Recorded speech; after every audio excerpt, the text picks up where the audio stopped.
அனைவருக்கும் வணக்கம். நான் பிரபாகர் ஜோதிடர். ஓம் சிவாய நமக. சிவசக்தி திருச்சிற்றம்பலம். இப்போ நான் என்ன சொல்ல போகிறேன்னா, ஒருத்தவங்களுக்கு இந்த புத்திர பாக்கியம் கிடைக்காம இருக்கும். அவங்களும் எங்கெங்கேயோ சென்று வைத்தியெல்லாம் பார்த்துருப்பாங்க. குழந்தை பாக்கியம் அவங்களுக்கு ஏற்பட்டிருக்காது. அதுக்கு உணவு கட்டுப்பாடுகளும் ஒழுக்கமற்ற வாழ்க்கையும் தான் அதுக்கு காரணம்.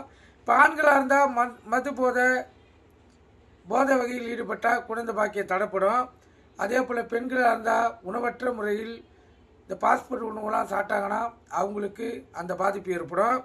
இப்போ இருவரும் அதை நிறுத்திட்டு குழந்தை பாக்கியம் ஜாதக கட்டத்தின் அடிப்படையில் தடைப்பட்டால் அதை எப்படி இயக்கி குழந்தையை நம்ம பெற்றெடுக்க முடியும்னு ஒரு கருத்து சொல்கிறேன். கருத்து கொண்டு பயன்பெறுங்க.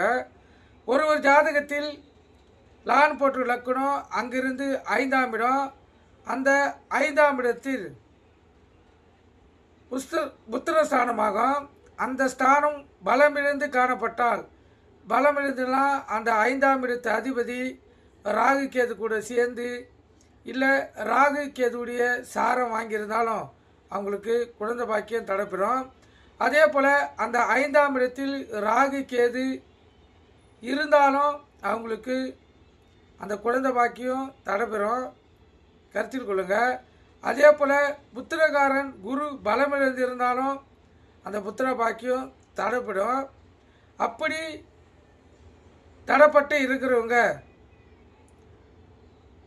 இந்த ஸ்ரீ தட்சிணாமூர்த்தி அஷ்டகத்தை வியாழக்கிழமையில் மாலை 5 மணி முதல் 7 மணி வரை இந்த காலகட்டத்தில் வணங்கி 9 தடவை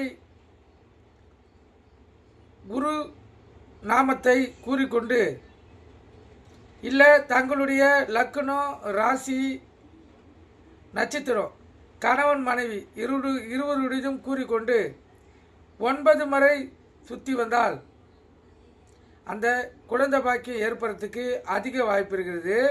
அதே போல் இவங்கள் 9 வாரங்கள் இல்லை 9 மாதங்கள் வாரம் சென்று தட்சிணாமூர்த்தியை சுற்றினால் கண்டிப்பாக அவங்களுக்கு 100% குழந்தை பாக்கியம் ஏற்படுறதுக்கு வாய்ப்பு இருக்குது என்று கருத்து தெரிவிச்சுக்காங்க. நீங்கள் கருத்தில் கொண்டு பயன்பெறுங்க. நன்றி, வணக்கம், வாழ்க வளமுடன்.